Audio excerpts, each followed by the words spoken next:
வணக்கம். இது உங்கள் பிவி அஸ்ட்ரோ. ஜாதக கட்டத்தின் 9 கிரகங்கள், 12 ராசி, 27 நட்சத்திரம். இது எல்லாமே நன்மையானதுதான், யோகமானதுதான், அதிர்ஷ்டத்தை தரக்கூடியதான். அப்படி இருந்தும் ஏன் அதிர்ஷ்டப்பட்ட வாழ்க்கை கிடைப்பதில்லை அப்படின்னா, நம்ம பிறந்திருக்கக்கூடிய லக்கணம், அந்த லக்கணத்திற்கு கிரகநிலை பொறுத்து தான் நம்ம வாழ்க்கை அமரப்பெறுகிறது. சரி, இந்த வீடியோவில் ஒரு சிறைவாசம் மேற்கொள்ளக்கூடிய ஜாதக அமைப்பு எப்படி இருக்கும், இப்போ 5 சிறைவாசம் வந்தவங்களுக்கு அந்த செஞ்ச குற்றமோ செய்யாத குற்றமோ, இவங்க தெரிஞ்சு தப்பு பண்ணாங்களோ பண்ணலையோ, அது இந்த இடத்துல கான்செப்டே இல்லை. எத்தனையோ பேர் செய்யாத குற்றம் கூட தண்டனை அனுபவித்துக் கொண்டிருக்கிறார்கள். அந்த மாதிரி இந்த சிறைவாசம் மேற்கொள்ளக்கூடிய அமைப்பு யாருக்கு அமையும், ஜோதிட ரீதியாக கணக்கில் அமைப்பு என்ன அப்படின்றதான் இந்த வீடியோவில் பார்க்கலான்னு இருக்கும். ஸோ இது நம்ம ஃபஸ்ட்டு எப்பயும் போல ஒரு எக்ஸாம்பிளுக்கு ஒரு ஜாதகத்தை வச்சுப்போம், அதை வச்சு நம்ம சொல்லுவோம், அதான் டீட்டெயிலாக புரியும். ஸோ ஃபஸ்ட்டு ஸ்க்ரீனில் ஒரு ஜாதகம் இருக்கு பாருங்க. இவர் பிறந்திருப்பது தனுசு லக்கணம். லக்னத்தில் சுக்கிரன், 2ஆம் இடத்தில் சூரியன், 3ஆம் இடத்தில் புதன், 4ஆம் இடத்தில் குரு, சந்திரன், செவ்வாய், ராகு, 10ல் கேது, 12ல் சனி. இவருக்கு நடைமுறை குரு சுக்கர தசாபுத்தி நடந்துட்டு இருக்கு 2009ஆம் ஆண்டுல இருந்து. சரி, இது ஒரு ஆணோட ஜாதகம். அதாவது இவருக்கு என்ன அப்படின்னா, 2000 சுக்கரச சுய புத்தியிலே இவர் மேல் ஒரு வழக்கு போடப்பட்டு, அதனால இவர் வந்து சிறைவாசம் மேற்கொண்டு இவருக்கு ஜெயிலில் அனுப்பிச்சிட்டாங்க. ஸோ ஜெயிலிட்டு விடுதலை ஆகிட்டு வந்துட்டார். விடுதலையோட வெயிலில் ஓடிக்கொண்டிருக்கிறார். இப்போ வெயிலில் வந்திருக்காரு. இவருக்கு ஏன் இத்தனை நாலு காலம் அந்த சுக்கிர திசை ஏன் கொடுத்தது, ஏன் ஒரு சிறைவாசத்தை மேற்கொள்ளக்கூடிய அமைப்பு, அப்படி என்ன ஜோதிட ரீதியான அமைப்புகள் என்னென்ன அப்படின்றத ஃபர்ஸ்ட் பார்க்கலாம். ஸோ அப்போ ஒரு ஜாதகத்தில் 6ஆம் இடம் அப்படின்றது வம்பு, வழக்கு, எதிர்ப்பு தரம் அப்படின்னு சொல்லலாம். ஒன்று இந்த சிறைவாசம் அப்படின்னு இந்த இடத்துல இந்த டாபிக்கை மட்டும் பேசுறதுனால ஸோ அந்த வம்பு வழக்கை ஃபர்ஸ்ட் எடுத்துவோம். 6ஆம் இடம் அப்படின்றது நம்ம வம்பு வழக்கு ஸ்தானம். 8ஆம் இடம் அப்படின்றது என்னன்னா தண்டனைக்குரியது, தண்டனை கொடுப்பது, இது தண்டனை அனுபவிப்பாங்க அப்படின்னு சொல்றது. 12ஆம் இடம் அப்படின்றது சிறைவாசம், ஜெயிலுக்கு போறது. ஸோ அப்போ ஒரு ஜாதகம் இந்த குற்றவியல் ஸ்தானம் சொல்றது இந்த 3 ஸ்தான பலம் தான், 6, 8, 12. ஸோ ஒரு ஜாதகத்தில் லக்னாதிபதி வலிமை குறைந்து அந்த 6, 8, 12 அதிபதிகள் பலம் பெற்றோ அல்லது லக்கணம் பிளஸ் லக்கணாதிபதி தொடர்பு பெற்று இருந்து, அதே போல் 6, 8, 12 குற்றவியல் ஸ்தானம் சொல்றோம். அது மட்டும் குற்றவியல் ஸ்தானம் இல்லை, இந்த லக்கணத்திற்கு பாதகாதிபதினு ஒருத்தர் வருவார். அவரும் ஒரு குற்றவியல் ஸ்தானாதிபதி தான். ஒவ்வொரு லக்கணத்துக்கு பாதகாதிபதி மாறும். ஸோ இப்போ 6, 8, 12 அதிபதி எந்த அளவுக்கு நம்ம குற்றவியல் ஸ்தானம் அப்படிங்கிற எதிர்ப்பு கரம் சொல்றோமோ அதே போல் பாதகாதிபதியும் கூட. ஸோ இதனோட அமைப்புகள் இந்த உங்கள் லக்கணாதிபதி தொடர்பு பெற்று இருந்து, இதுக்கு முக்கியம் உங்கள் லக்கணாதிபதி ஏதேனும் ஒரு வலிமை குறைஞ்சு இருக்கும். ரொம்ப வலுத்து இருந்தாருன்னா ஜெயிலாம் போக வாய்ப்பு கிடையாது. ஸோ அப்போ இந்த லக்னாதிபதி வலிமை குறைந்து 6, 8, 12 அதிபதி தொடர்பு பெற்று இருந்து அவங்க நடைமுறை அது ஒரு அவயோக திசையோ வரும்பொழுது இவர்களுக்கு இப்படிப்பட்ட அமைப்பு மேற்கொள்ளும். சரிங்களா? ஸோ இந்த ஜாதகத்தில் என்ன நடந்துச்சு, இவர் தனுசு லக்கணம், லக்கணத்தில் சுக்கிரன்ற சுக்கிர திசை நடக்குது. பொதுவாக நம்ம என்ன சொல்லுவோம் அப்படின்னா, 6க்குரிய திசை நடந்தாலே கோர்ட்டு கேஸ் பிரச்சனை வரும் சார், கடன் வரும், வம்பு வழக்கு வரும் அப்படின்னு சொல்லுவோம். அது ஒரு பொதுவான விதி. 6க்குரிய திசை நடந்து கோட்டீஸ்வரானவங்க நாட்டில் நிறைய பேர் இருக்காங்க. நம்ம சேனலே நிறைய வீடியோஸ் இன்னும் பார்த்துருக்கோம். 6க்குரிய திசை நடந்து, அஷ்டமாதிபதி திசை நடந்து கூட கூடிய நல்ல சுகஜீவியாக வாழ்ந்த ஜாதகத்தெல்லாம் நம்ம பார்த்துருக்கோம். ஸோ ஒரு பொதுவான விதி, 6க்குரிய திசை நடந்தால் ஜெயிலுக்கு போவாது, 6க்குரிய அதிபதி திசை நடந்தால் இந்த கடன் நோய் வம்பு வழக்கு வரும். அப்போ 6ஆம் அதிபதி திசை நடந்தால் எல்லாருமே ஜெயிலுக்கு போயிடுவாங்க அப்படின்னு சொல்ல முடியுமா அப்படின்னா அப்படியெல்லாம் கிடையாது. இல்லை எல்லாருமே கோர்ட்டு கடன் ஆயிடுவாங்க, எல்லாருமே ஹாஸ்பிட்டலுக்கு போயிடுவாங்க சொல்லலாமா அப்படின்னா அப்படி கிடையாது. அந்த கிரகம் இருக்கக்கூடிய நிலையை பொறுத்து ஃபர்ஸ்ட் அந்த இந்த ஜாதகத்துக்கு பேஸ் என்ன, ஒரு அடித்தளம்னு ஒன்று இருக்கணும். அந்த அடித்தளம் என்ன அப்படின்றது தான் முக்கியமாக பார்க்கணும். லக்கணம் அப்படின்றது தனுசு லக்கணம். தனுசு லக்கணத்துக்கு லக்கணத்தில் சுக்கிரன், லக்கணம் மற்றும் லக்கணாதிபதி ஃபர்ஸ்ட் 6ஆம் அதிபதி தொடர்புல இருக்காரு அப்படின்பாங்க. ஏன்னா 6ஆம் இடம் தான் வம்பு வழக்கு. அது நீங்க தண்டனைக்குரிய அமைப்பு வந்து சிறைவாசம் மேற்கொள்வீங்களா அப்படின்றது 8, 12 சொல்றது. ஃபர்ஸ்ட் இருக்கு ஏதாவது வம்பு வழக்கு பிரச்சனை ஏதாவது இருக்குமா அப்படின்றது 6ஆம் இடம். ஸோ அப்போ அந்த 6ஆம் இடம் அப்படின்றது யாரு, சுக்கிரன். ஸோ அந்த சுக்கிரன் எங்க இருக்காரு அப்படின்னா லக்கணத்திலே இருக்காரு. பொதுவாக என்ன சொல்லுவாங்க, லக்கணத்துல சுக்கிரன் தான் சிறப்பு சார், சுபதிரன் தானே இருக்கு. அது பொதுவான விதி தான். ஒரு ஜாதகத்தில் லக்கணத்தில் இயற்கை சுவர் இருப்பதை விட லக்கண சுவர்கள் இருந்தால்தான் அந்த லக்கணத்துக்கு வலிமை. இயற்கை சுவர் இருந்தாலும் வலிமை, நான் இல்லைன்னு சொல்லல. பட் லக்கண சுவர்கள் லக்கணத்தில் இருப்பதோ லக்கணத்தை பாய செய்து மிக வலிமையாது. ஸோ அப்போ இந்த லக்கணத்தில் ஃபர்ஸ்ட் வர யாருக்கா, லக்கண பிளஸ் சொல்லணும். லக்கணத்திலே 6ஆம் அதிபதி லக்கணத்தில் நிற்கிறார். இது ஒன்று. அந்த லக்னம் என்ற நட்சத்திரம்னு ஒன்று இருக்கு, அதையும் பார்க்கணும். இப்போ லக்னம் என்ற நட்சத்திரம் என்ன அப்படின்னா அது சுக்கிரன் தான். அவர் நிற்கிறது ஒரு லக்கணம் விழுந்தது பூராட நட்சத்திரம். அப்போ அதுவும் சுக்கிரனோட நட்சத்திரம். அப்போ லக்கணம் விழுந்த நட்சத்திரம் 6ஆம் அதிபதி நட்சத்திரம், அது லக்கணத்திலே நிற்கிறார். லக்கணத்தில் 6ஆம் அதிபதியும் லக்கணத்திலே நிற்கிறார். அப்போ லக்கணம்ன்றது 1, 6ன்றது தொடர்பு இந்த இடத்துல வலுத்து நிற்கும். இது ஃபர்ஸ்ட். அடுத்தது சரி, லக்கணாதிபதி வலிமை என்ன? லக்கணாதிபதி வலிமை என்னன்னு தெரியுமில்ல? லக்கணம் ஓகே, 6ஆம் அதிபதி தொடர்புல இருக்கு. அப்போ இவர் நிச்சயமா ஏதோ கடன் பிரச்சனையோ, ஹெல்த் இஷ்யூஸ், நோய் நொடியோ, வம்பு வழக்கு பிரச்சனை ஏதோ ஒன்று வரும். இவர் ஜெயிலுக்கு தான் ஏன் போனாருன்றது நான் அடுத்த பாயிண்ட்டுக்கு வரேன். ஃபர்ஸ்ட் இப்போ இந்த 3ல ஏதோ ஒன்று இவருக்கு நிச்சயமா அட்டாக் அஃபெக்ட் பண்ணுன்றது இந்த இடத்துல நம்ம நிச்சயமா சொல்லலாம். அடுத்தது லக்னாதிபதி வலிமை. குரு இந்த லக்கணத்துக்கு சார் அவர் ஆட்சியா இருக்கார் சார். மேலோட்டமா பார்த்தா ஆட்சியா தான் இருக்கார், நான் இல்லைன்னு சொல்லுவேன். But first of all our ஒரு கேந்திராதிபத்திய தோஷம் பெற்று இருக்கிறார்.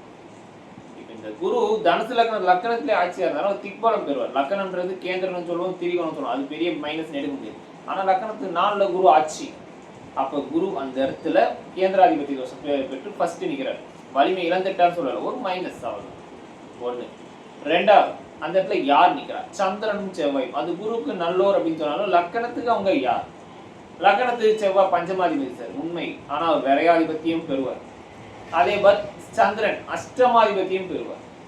அப்ப லக்கணாதிபதியோட அஷ்டமாதிபதியும் விரையாதிபதியும் தான் தொடர்புல இருக்காங்க. ஆனா குருவும் சந்திரன் செவ்வாய் கூண்டது யோகம், குரு சந்திர யோகம், குரு மங்கள யோகம், அதெல்லாம் எந்த மாற்று கருத்தும் இல்லை. லக்கணாதிபதி நல்லா தான் இருக்கார். பட் இருந்தாலும் கேந்திராதிபத்திய தோஷம் பெற்று பிளஸ் அந்த சந்திரன் அந்த அஷ்டமாதிபதி விரையாதிபதி தொடர்புலையும் அந்த லக்கணாதிபதி இருக்காரு. ஏன்னா லக்னம் ஆல்ரெடி இந்த இடத்துல 6ஆம் அதிபதி லாக்ல மாட்டிட்டு இருக்குது. ஒண்ணு. இந்த குரு ஒரு நாள் முன்னாடி இவர் பிறந்திருந்தானா இவர் கும்பத்துல தான் குரு இருந்திருக்கும். இவருக்கு அன்னைக்கு தான் குரு பயிற்சி ஆயிருக்காரு. ஸோ அவர் குருவே ஃபர்ஸ்ட் ஆஃப் ஆல் சந்தியில தான் நிற்பார். ஒரு கிரகம் முக்கியமா சந்தியில நிற்குதுன்னா அது மேக்ஸிமம் வலிமைன்றது அந்த அளவு இருக்காது. ஆட்சியோ உச்சமோ எதுவா இருந்தாலும் சரி முழு வலிமையா இருக்கு அப்படின்னு எடுக்க முடியாது. ஏன்னா லக்கண சந்தி எப்படி நம்ம லக்கணம் சந்தியில வந்தா இதுவா அதுவான்னு கொலாப்ஸ் ஆகிறோமோ அதே போல் ஒரு கிரகம் சந்தியில் நிற்குது அப்படின்னா அந்த கிரகம் முழு வலிமை அப்படின்னு அந்த இடத்துல எடுக்க முடியாது. இப்போ குரு ஆட்சி சார், அவர் ஆட்சி அப்படின்னு சொன்னாலும் ஃபர்ஸ்ட் ஆஃப் கேந்திராதிபதி தோஷம் பெறாரு, அவர் சந்தியில நிற்கிறார். இது ஒன்று. ரெண்டாவது அஷ்டமாதி விரையாதிபதி தொடர்புல இருக்கார். அவர் பஞ்சமாதிபதி இந்த இடத்துல செவ்வாய் நம்ம பேசுறோம், விரையாதிபத்தியமும் இருக்கு, அதையும் இந்த இடத்துல நம்ம மைண்ட்ல வச்சுதான் ஆகும். ஸோ அப்போ லக்கணம் 6ஆம் அதிபதி முழு தொடர்புல இருக்கு. லக்கணாதிபதி அஷ்டமாதிபதி தொடர்புலேயே இருக்கார், விரையாதிபதி தொடர்புலேயே இருக்கார். அப்கோர்ஸ் அவர் பஞ்சமாதி தொடர்புலையும் தான் இருக்கார், நான் இல்லைன்னு சொல்ல வரேன். ஸோ அப்போ லக்கணாதிபதி பிளஸ் ஆர் மைனஸ்ல, அதாவது பிளஸ் அண்ட் மைனஸ்ல தான் இருக்கார். இது ஓகே. சரி, இப்போ இவருக்கு வந்து சுக்கிர தசை நடக்குது. நம்ம என்ன சொல்லுவோம்னா சுக்கிர தசை நடந்தாலும் என்ன சொல்லுவோம், பொதுவாக கடன் வரும், நோய் வரும், அது வரும், இது வரும், இதெல்லாம் சொல்லுவோம். ஏதாவது பிரச்சனை வரும், அசிங்கம், கேவலம், கடன், நோய், வம்பு, வழக்கு, இது மாதிரி லைனாக சொல்லிட்டே போகும். அதுல எது வரும்? ஒருத்தர் ஜாத்து நம்ம பலன் சொல்றோம்னா 100% ஒருத்தர் வச்சு நம்ம யாராலையும் சொல்ல முடியாது சார், ஐயோ இதான் நடந்துருக்கும் இதான் வரணும். பட் நம்மளால முடிஞ்ச அளவுக்கு அந்த பலனை ஷார்ப் பண்ணலாம், நெருங்கலாம். இதாத்தான் இருக்கும், இந்த அளவு இது 100% சொல்ல முடியாது. மினிமம் ஒரு 70, 85, 90 எவ்வளோ நாள் நம்ம முடிஞ்சாலும் நெருக்க முடியுமோ, எவ்வளோ ஷார்ப்பாக அந்த இடத்துல நம்ம பலனை சொல்ல முடியுமோ அதை நம்ம அந்த இடத்துல சொல்லணும். சரிங்களா? ஸோ அப்போ இவருக்கு வந்து இப்போ கடன் வந்திருக்குமா அப்படின்னா செக் பண்ணலாம். இப்போ கடன்னா என்ன, எதன் மூலியமா கடன் வரும்? பொருளாதார ரீதியாக கடன் வரும். அப்போ கடன் பொருளாதார ரீதினா அப்போ 2ஆம் இடம் தான் பொருளாதாரம். நம்ம ஏற்கனவே நிறைய வீடியோ சொன்னோம், ஒருத்தர் கடன் பிரச்சனை வரணும் அப்படின்னா தனஸ்தானாதிபதியும் லக்கணத்துக்கு 6ஆம் அதிபதியும் லக்கணாதிபதி 1, 2, 6 பாவகத்தோடையோ அல்லது வலிமை இழந்து தொடர்பு பெற்றால் இவருக்கு கடன்றது வாழ்நாள் முழுவதும் இருக்கும். இந்த லக்கணக்காரருக்கு 2க்குரிய அதிபதி சனி லக்கணத்துக்கு 12ல பெருசா ஒன்றும் கெட்ட மாதிரி இல்லை. லக்கணத்துக்கு படி ஸ்தான வலி தான் 12ல இருக்காரு. அவர் ராகுவோடையோ கேதுவோடையோ செவ்வாயோடையோ ஏதோ நெருங்கிய நிலையில இருக்காருன்னா இல்லை. அப்போ லக்கண தனாதிபதி ஓகே. அவரோட 6ஆம் அதிபதி தொடர்பு இருக்கா, அவர் வாங்கிய நட்சத்திரத்திலேயோ அவர் செயற்கையோ பார்வையோ பெற்றிருக்காருன்னா அதுவும் கிடையாது. சரி, லக்கணாதிபதி தான் 2க்குரிய அதிபதி சனியை பார்க்கறாரு தவிர அது ஒன்றும் பெரிய குறைன்னு எடுக்க முடியாது. ஸோ 2ஆம் அதிபதி 6ஆம் அதிபதி தொடர்பு இந்த இடத்துல வரல. ஸோ அப்போ நிச்சயமா ஒரு கடன் மூலியமா பிரச்சனை வராது. இந்த சுக்கிர திசையில கடன் மூலியமா பெரிய லெவல்ல நஷ்டம் ஆகுறது, இல்லை ஊரை விட்டு ஓடுறது, கடன் மூலியமா நொந்து நூடுல்ஸ் ஆகிய சூழ்நிலை ஏற்படாது அப்படின்றது நிச்சயமா சொல்லணும். இது ஒண்ணு. சரி, அடுத்தது இவருக்கு ஹெல்த் இஷ்யூஸ் வருமா, இல்லை இந்த மாதிரி வம்பு வழக்கு பிரச்சனை வரும்? ஹெல்த் இஷ்யூஸ் வரும்னா என்ன, இது ஒரு காம்பினேஷன்ஸ்ல தான் செக் பண்ணணும். ஓகே, இப்போ இந்த 3 கேட்டகரின்ற 3ல இப்போ எது வரும் எது வராது. அப்போ உங்களுக்கு கடன் வரணும்னா 2ஆம் அதிபதி வலிமை இழந்து 6ஆம் அதிபதி தொடர்பு வரணும். 2, 6 தொடர்பெல்லாம் இந்த இடத்துல வரலாம். அப்போ கடன் கிடையாது. சரி, அப்புறம் ஹெல்த் இஷ்யூஸ் வருமா? ஹெல்த் இஷ்யூஸ் ஆகும்னா என்ன ஆகணும், ஒரு உடல்நிலை கோளாறு ஏற்பட்டு நோயினால் அவதிப்பட்டு ஹாஸ்பிட்டலே மருத்துவ செலவுப்பட்டு ஹாஸ்பிட்டலில் அட்மிட் ஆக வேண்டிய சூழ்நிலை கிடைக்குமா அப்படின்னா அப்படி கிடைச்சா என்ன ஆகும் அப்படின்னா அவருக்கு சுகம் கெடும். உடல் அந்த அமைப்புன்றது கஷ்டப்படும், அந்த திரேகம் கஷ்டப்படும். அவங்க உடல் காரகன் யார்? இந்த லக்கணம் உடல் காரகன் இயற்கையாவே சந்திரன்.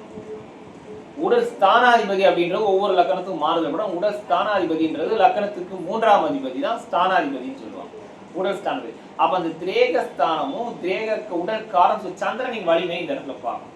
அப்ப இந்த இடத்துல சந்திரன் எப்படி இருக்காரு அப்படின்னா சந்திரன் லக்கணத்துக்கு 4ல குருவோட வீட்டுல செவ்வாயோட பின்னப்பட்டு இருக்காரு. அது சிறப்பு. ஏன்னா பொதுவா சந்திரன் செவ்வாய் கூடுறது, சந்திரன் குரு வீட்டு அந்த இடத்துல ராகுவோட பின்னப்பட்டது ஒண்ணு மட்டும்தான் தவறே தவிர, மற்றபடி சந்திரன் செவ்வாய் குரு அப்படின்றது அந்த காம்பினேஷன் நல்ல காம்பினேஷன். சந்திரனை சனி பார்ப்பதோ ராகு நெருங்கிய நிலையில் இருப்பதோ அந்த சந்திரனுக்கு வலிமை குறையும். அப்ப மனோக்காரகம் உடற்காரகம் நல்லா இருக்கு. சரி, உடல் ஸ்தானாதிபதி எப்படி இருக்கா? 3ஆம் அதிபதி சனி தான். 3ஆம் இடத்துல யார் நிற்கிறா? புதன் நிற்கிறார். 3ஆம் அதிபதி லக்னப்படி பாண்டில் நிற்கிறார். பெருசா நான் ஃபர்ஸ்ட் சனி கெட்டலாம் போல. பாண்டில ஸ்தானாதிபதி ரீதியா மைனஸ்ல இருக்கு, அது ஒண்ணு மட்டும் தான் மைனஸ். பெரிய லெவலில் கிரகங்கள் கெடவில்லை. ஸோ 3ஆம் இடத்துல புதன் நிற்கிறாரு. அப்போ பாதகாதிபதி 3ல நிற்கிறது தவறு தானே. மேலோட்டமா பார்த்தா பாதகாதிபதி 3ன்னு சொல்லலாம். நமக்கு ஆதிபத்தியம் நம்ம கையில் எடுக்கணும், ஒவ்வொரு ஆதிபத்தியத்தை வச்சுதான் பலன். அப்போ 3ஆம் இடத்தை கை வச்சு கும்பத்துக்கு அவர் பஞ்சமாதிபதியாகவும் புதன் வருவார், அஷ்டமாதிபதியாகவும் வருவார். ஸோ 3ல புதன் இருப்பதுன்றது பெரிய குறைன்னு எடுக்க முடியாது. அப்போ திரேக ஸ்தானாதிபதி 3ஆம் இடம் உடல் ஸ்தானாதிபதி நல்லா இருக்கா, உடல் காரகன் சந்திரன் நல்லா இருக்கா. அப்ப இவர் நோய்வாய்ப்பட்டு கஷ்டப்பட வேண்டிய விதி பயன் வராது. அடுத்தது பேலன்ஸ் என்னது? வம்பு வழக்கு, கோர்ட்டு கேஸு பிரச்சனை. கோர்ட்டு கேஸு பிரச்சனை வருமா? அப்ப இதுதான் மிச்சம் இருக்கு. அப்ப கோர்ட்டு கேஸு பிரச்சனை இந்த இடத்துல வரும். சரி, வந்தா அதோட தாக்கம் எங்க அளவு இருக்கும்? ஜெயிலுக்கு போவாரா, இல்ல தண்டனை இதை வெறும் கோர்ட்டு கேஸ்னு அலைவாங்களா, இல்ல ஜெயிலுக்கு போய் தண்டனை ஒரு 2 வருஷம் 5 வருஷம் 10 வருஷம் இருக்கக்கூடிய அமைப்பு வருமா அப்படின்னா அதைத்தான் இப்ப அடுத்தது பார்க்கணும். அப்ப கோர்ட்டு கேஸ் போகக்கூடிய சூழ்நிலை வருமா? நிச்சயமா வரும். ஏன் வரும் அப்படின்னா லக்கணத்திற்கு, இந்த லக்கணம் நம்ம ஃபர்ஸ்டே சொன்னா லக்கணத்தில் இருக்கக்கூடிய திரம் எல்லாமே 6ஆம் பாவத்தோட தொடர்புல இருக்கு. ஃபர்ஸ்ட் 6ஆம் இடம்ன்றது வம்பு வழக்கு ஸ்தானம், 8ஆம் இடம் அப்படின்றது தண்டனை, 12ஆம் இடம் அப்படின்றது தான் சிறைவாசம். இந்த 12ஆம் அதிபதி நிலை என்ன? இந்த 12ஆம் அதிபதி தான் அயன சயன போக சுகம் சொல்லும். 12ஆம் இடம்ன்றது தனிமை. இப்ப நீ ஜெயிலுக்கு போறன்றது பிக்னிக் போறதில்ல, உங்களை தனிமைப்படுத்துவது. யாருமே இல்லாம தனிமையை அடைந்திருக்கக்கூடிய அமைப்பு. ஸோ அப்போ அந்த 12ஆம் இடம் எப்படி இருக்கிறது, 12ஆம் இடத்தோட நிலை என்ன அப்படின்றது இந்த இடத்துல பார்க்கணும். ஸோ 12ஆம் இடத்துல யார் நிற்கிறா? சனி நிற்கிறது. இது ஃபர்ஸ்ட் மைனஸ். இப்போ சனி நிற்கிறது, பொதுவாக சனி நிற்கிறது மைனஸ்ல. 12ஆம் இடம்ன்றது என்ன ஆதிபத்தியம்? விருச்ச ராசியா வரும். விருச்சத்துக்கு சனி நல்லவரா கெட்டவரா? கெட்டவராக தான் வரும். விருச்ச ராசிக்கு அந்த சனி கெட்டவர். அந்த சனி போய் விருச்சத்துல போய் அமர்ந்தது அப்படின்றது சிறப்பு கிடையாது. அதுல தனிமை அப்படின்னு சொல்லும் பார்த்தீங்கன்னா சிறைவாசம் மேற்கொள்ள அமைப்புனா எந்த கிரகம் அப்படின்னு முக்கியமா இருந்தானா கேது தான். எல்லாமே பொதுவாக சனி ராகு அதெல்லாம் சொல்லுவாங்க, அதெல்லாம் ஓகே தான். மெயின் பிளே யாருன்னா கேது தான். கேது தான் இந்த மாதிரி தனிமைப்படுத்துவது, ஒரு கஷ்டத்தை கொடுப்பது அப்படின்றது, அந்த வெறுக்கக்கூடிய தன்மை அப்படி கொடுப்பது எல்லாமே கேது தான். மன ரீதியாக ரொம்ப வருந்தக்கூடிய சூழ்நிலை கொடுப்பது கேது. ஸோ அந்த கேது நிலை என்ன? கேது லக்கணத்துக்கு 10ல இருக்காரு சார். ஓகே, அந்த கேது வாங்கிய நட்சத்திராதிபதி யார் அப்படின்னா சந்திரன். அந்த சந்திரன் அஷ்டமாதிபதி நட்சத்திரத்தில் அந்த கேது நிற்பார். ஸோ அப்போ கேதுவும் இந்த இடத்துல அஷ்டமாதிபதி தொடர்புல தான் இருக்காரு. இது ஒண்ணு. ஸோ அப்போ இந்த ஜாதகத்துக்கு என்ன நடக்கும் அப்படின்னா, அப்போ வம்பு வழக்கு பிரச்சனை வரணுன்றது விதி பயன். அந்த சனி ஏறி 12ஆம் இடத்தில் இருக்கக்கூடிய கிரகம் யார்? சனி. 12ஆம் அதிபதி யார்? அது செவ்வாய். அந்த செவ்வாயும் சனி யாரோட தொடர்புல இருக்காங்க? ஐ மீன் யாரோட நட்சத்திரத்தில் இருப்பாங்க? புதனோட நட்சத்திரத்தில் தான் இருக்கும். புதன் இந்த லக்கணத்துக்கு பாதகாதிபதி. அப்போ இந்த லக்கணம் 12ஆம் அதிபதியும் 12ஆம் இடத்தில் இருக்கக்கூடிய கிரகமும் சரி பாதகாதிபதி தொடர்புல தான் இருக்கு. அப்போ இவருக்கு அந்த அயன சயன போக சுடம், அந்த 12ஆம் இடம்ன்றது படுக்கை சுகத்தை சொல்லக்கூடிய ஸ்தானம். அது நல்லா இருந்தால் தான் நல்ல தூக்கம் வரும், நிம்மதி தன்மை எல்லாமே கிடைக்கும். அந்த 12ஆம் இடம் கெட்டு போச்சு அப்படின்னா தேவையில்லாத பிரச்சனை, மருத்துவ செலவு, ஜெயிலு, அந்த வரவுக்கேற்ற மீறிய செலவு இது எல்லாமே அதிகரிக்கும். ஸோ அப்போ இந்த இடத்துல 12ன்ற கிரகம் கெட்டு தான் போயிருக்கு. ஒவ்வொரு ஸ்தானப்படுத்தையும் தொட்டு தான் போகணும். 6 எப்படி இருக்கு, 8 எப்படி இருக்கு, 12 இருக்கு. அது லக்னாதிபதி தொடர்புல இருக்கா, லக்னாதிபதி வலிமை எப்படி இருக்கு. அப்போ இந்த இடத்துல 12ஆம் இடம் அப்படின்றது செவ்வாய் புதனி நட்சத்திரத்துல, புதனி நட்சத்திரம் பெற்ற தவிர அவங்க லக்னத்துக்கு பாதகாதிபதி. 2வது சனி. ஏன்னா சனி தான் லக்னம். பாண்டில் ஒரு கிரகம் இருக்கு சார். பாண்டில் இருக்கக்கூடிய கிரகமா யாரோட நட்சத்திரம், அதுவும் புதனோட நட்சத்திரம். 12ஆம் இடமும் சரி பாண்டுடைய அதிபதியும் சரி பாதகாதிபதி தொடர்புல தான் இருக்காங்க. அப்போ இவருக்கு 12ஆம் இடம் கெட்டு போச்சு.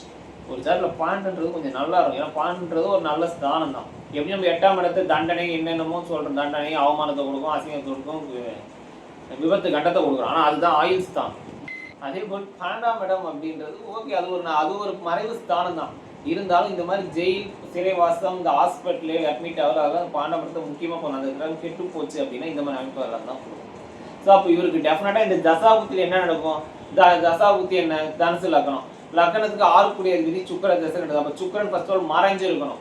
எங்க 3, 6, 8, 12, 11 இருந்தா கூட சிறப்பு. இந்த லக்னம் 10ல இருந்தாலும் சிறப்பு. ஏன்னா நீசமயிர் 10ல இருந்தா அந்த மாதிரி மறைந்து இருந்தால் நிறைந்த பலனை கொடுப்பார். ஆனா இந்த கெட்ட கிரகம் சொல்லக்கூடிய இந்த தனுசு லக்னத்துக்கு அவர் லக்னத்தில் நிறைந்து நிற்கிறார். அது சிறப்பே கிடையாது. ஃபர்ஸ்ட். ரெண்டாவது ராசிப்படி பார்த்தா ராசிக்கு திருதிய அஷ்டமாதிபதி ராசிக்கு 10ல வலுத்து நிற்கிறார். அப்ப இந்த லக்னத்துக்கு 2 லக்னப்படியும் சரி ராசிப்படியும் சரி அது அவயோக வரக்கூடிய அந்த சுக்கிர திசை வலுத்து நிற்கிறது. அப்ப நிச்சயமா இவருக்கு கெடுபலனைத்தான் செய்ய போகுது. ஒண்ணு அந்த சுக்கிரனுக்கு நட்பு திரவம் சொல்லக்கூடிய சனியும் புதனும் அந்த சுக்கிரனுக்கே அது 2 திரவம் மறைஞ்சுதான் இருக்கும். சுக்கிரனுக்கு சனி 12ல இருப்ப சுக்கிரன் 3ல புதன் மறைஞ்சிருக்கும். அப்ப டெஃபினட்டா இந்த ஜாதகத்துக்கு சுக்கிர திசை நன்மையை ஒருபோதும் செய்யப்படும். பொதுவா தனுசு லக்னத்துக்கு சுக்கிரன் நன்மையை செய்யாது பொதுவான விதி சார். சுக்கிர திசை தனுசு லக்னக்காரனுக்கு வந்து நன்மை அளிச்சதும் இருக்கு. கன்னி லக்னத்துக்கு சுக்கிர திசை நடந்து கெடுதல் செஞ்சதும் இருக்கு. சரிங்களா? அதெல்லாம் பொதுவான விதி. சும்மா தனுசு லக்னம் வந்து சுக்கிரன் வரக்கூடாது திசை. சரி 20 வருஷம் வந்துச்சு. அப்ப 20 வருஷம் எல்லாரும் கஷ்டத்தான் பண்ணணும். எல்லாரும் கஷ்டப்பட மாட்டாங்க. அது கிரகம் இருக்கக்கூடிய நிலையை கொண்டா இவருக்கு இப்படிப்பட்ட அமைப்பு. சுக்கிர சுயபுத்தியில் உள்ள போனா குரு புத்தி முடியும் ஓரத்தில் இவர் வெளிவந்தார். ஏன் குரு புத்தி வெளியோரத்துக்கு குரு புத்தியில வெளிவந்தார் அப்படின்னா குரு புத்தி லக்னாதிபதி புத்தி. ஒரு 6ஆம் இடம் தான் வம்பு வழக்கு ஸ்தானம். அதற்கு அந்த இடத்த கழிச்சுன்னா அதுக்கு 6, 8 பாண்டோட அதிபதி தசபுத்திகள் வந்தால் அது வலிமையாக இருந்தால் அதுல இருந்து விடுபடலாம். அப்ப இந்த 6ஆம் இடம்ன்றது என்னவா வரும் அப்படின்னா ரிஷபமணி. லக்னத்துக்கு லக்னாதிபதி 6ஆம் இடத்துக்கு அந்த குரு அஷ்டமாதிபதி. அப்ப கரெக்டா அந்த குரு புத்தி வரும்போது தான் அந்த பிரச்சனை சரி. அந்த குரு நல்லா இருக்காரா? குரு என்னதான் நம்ம கேந்திராதிபதி தோஷம் பெற்றாலும் அந்த இடத்துல லக்னாதிபதி ஃபர்ஸ்ட் ஆட்சியாகவும் இருக்கார். அந்த இடத்துல செவ்வாய் பஞ்சமாதிபதியும் கூடி இருக்கார். இந்த குரு மட்டும் இந்த இடத்துல இந்த சந்திரன் செவ்வாய் கூடல குரு வந்து ராகுவோடு நெருங்கிய நிலையில இருக்காருன்னு வச்சுக்கோங்க ஒரு எக்ஸாம்பிளுக்கு. அப்ப குரு வந்து வலிமை இழந்திருப்பார். குருவும் ராகு ஒரே டிகிரியில் இருந்தாலும் குரு வலிமை இழந்திருப்பார். அப்ப லக்னாதிபதி வலிமை இழந்துட்டாரணும். அப்படி இருந்திருந்தா இவர் வந்து முழுக்க மேக்ஸிமம் ஜெயில சுக்கிர முழுசுமே ஜெயில தான் இருந்திருப்பார். வெளியில வந்திருக்கக்கூடிய வாய்ப்பே இல்லை. அந்த இடத்துல லக்னாதிபதி வலிமை பிளஸ் இருக்கு. நான் ஃபர்ஸ்ட் சொல்லலாம் பிளஸ் இருக்கு மைனஸ் இருக்கு. அந்த மைனஸையும் மைண்ட்ல வச்சுக்கோங்க அப்படின்னு தான் நான் இது சொன்னது. ஸோ பிளஸ் இருக்கு மைனஸ் இருக்கு. அப்போ சுக்கிர முழுமையா இருக்க மாட்டார். நிச்சயமா வெளில வர்றாரு. எப்போ வந்தார் அப்படின்னா சுக்கிர திசையில குரு புத்தியில அவர் வெளில வந்தார். ஏன்னா லக்னப்படி அது லக்னாதிபதி 6ஆம் இடத்துக்கு அஷ்டமாதிபதியா வரக்கூடிய காரணத்தினால அந்த குரு புத்திலாம் இவர் வெளி வந்தார். ஸோ இதான் விஷயம். ஸோ அப்போ ஒரு ஜாதகட்டத்துல ஒருத்தருக்கு 100% பலன் சொல்றது அப்படின்றது ரொம்ப கஷ்டம். அப்படியெல்லாம் சொல்ல முடியாது. பட் நம்மளால முடிஞ்ச அளவுக்கு அந்த பலனை நெருங்கி நம்ம வரலாம். இதாத்தான் இருக்கு. இப்போ சப்போஸ் 6ஆம் இடமா கடனா நோயா வம்பா வழக்கா அப்ப அந்த இடத்துல கடனா அதை ஸ்பிளிட் பண்ணணும். அது 3ஆ ஸ்பிளிட் பண்ண. 6ஆம் இடம்ன்றது இவ்வளவு விஷயம் சொல்றோம். அதுல 3ஆ ஸ்பிளிட் பண்ணுங்க. கடன் வருமா வம்பு வழக்கா நோய் நொடியும். அப்ப கடன்னா என்ன தேவை? ஜாதகத்துக்கு லக்னாதிபதி தனாதிபதி 6ஆம் அதிபதி தொடர்பு பெற்றிருக்க வேண்டும். இந்த இடத்துல அந்த தொடர்பே வராது. அப்ப கடன் வராது. ஹெல்த் இஷ்யூஸா? அப்ப ஹெல்த் இஷ்யூஸ் நோய்வாய்ப்பட்டு ஹாஸ்பிட்டல் அட்மிட் ஆகி ரொம்ப கஷ்டப்பட போனா உடல் கஷ்டப்பட போகுது. திரேகம் அந்த திரேகம் கஷ்டம். மனோகாரகம் உடல்காரகம் சொல்லி சந்திரன் கேட்டுருக்கணும். சந்திரன் பெருசாலாம் கிடல. அதுல 3ஆம் இடம்ன்றது தேகஸ்தானாதிபதி தேகஸ்தானம். 4ஆம் இடம்ன்றது சுகஸ்தானம். சுகஸ்தானம் ஜாதி சூப்பரா இருக்கும். எனக்கு சுகஸ்தானத்துல சந்திரன் செவ்வாய் குரு எல்லாமே இருக்காங்க. மேலோட்டமா பார்த்தா அந்த சந்திரன் செவ்வாய் அஷ்டமாதிபதி வேறையா அப்படின்னு சொன்னா 4ஆம் இடம் அந்த மீனத்துக்கு 1, 5, 9 கூடிய அதிபதியாவே எல்லாருமே வரனால அந்த சுகம் நன்றாக இருக்கு. அப்ப ஹெல்த் இஷ்யூஸ்னால அஃபெக்ட் ஆகாது. மிச்சம் இருக்கிறது வம்பு வழக்கு. வம்பு வழக்கு வரனா சிறைவாசம் மேற்கொள்ளணும். 12ஆம் இடத்தை பார்க்கணும். கேதுவையும் பார்க்கணும். கேதுவோட நிலை என்னன்னு பார்க்கணும். முக்கியமா 12ஆம் அதிபதி 12ஆம் இடத்தை பார்க்கணும். அப்ப 12ஆம் அதிபதியும் சரி 12ஆம் இடமும் சரி எல்லாம் பாதகாதிபதி தொடர்புலேயே தான் இருக்காங்க. ஸோ அப்போ டெஃபினட்டா இந்த ஜாதகத்துக்கு 12ஆம் இடம் கெட்டு போச்சு. அப்போ இவருக்கு அதாவது ஃபர்ஸ்ட் ஆஃப் ஆல் இவருக்கு இந்த தசாபுத்தியா வம்பு வழக்கு ஏதோ ஒரு பிரச்சனை வரும்ன்றது கன்ஃபார்ம் ஆகும். அதுல எது வரும் அப்படின்னு இன்னும் கொஞ்சம் நம்ம நெருங்கிப்போம். இதுதான் விஷயம். சரிங்களா? ஸோ ஒரு ஜாதகத்துல உயரும் சரி தாழும் சரி நன்மையோ அல்லது தீமையோ ஏற்றமோ அல்லது இறக்கமோ எல்லாமே நம் ஜாதகத்தில் உள்ள கிரக நிலை தான் காரணம். நாம் அடுத்த வீடியோவில் வேறொரு தலைப்பில் சந்திப்போம். நன்றி, வணக்கம்.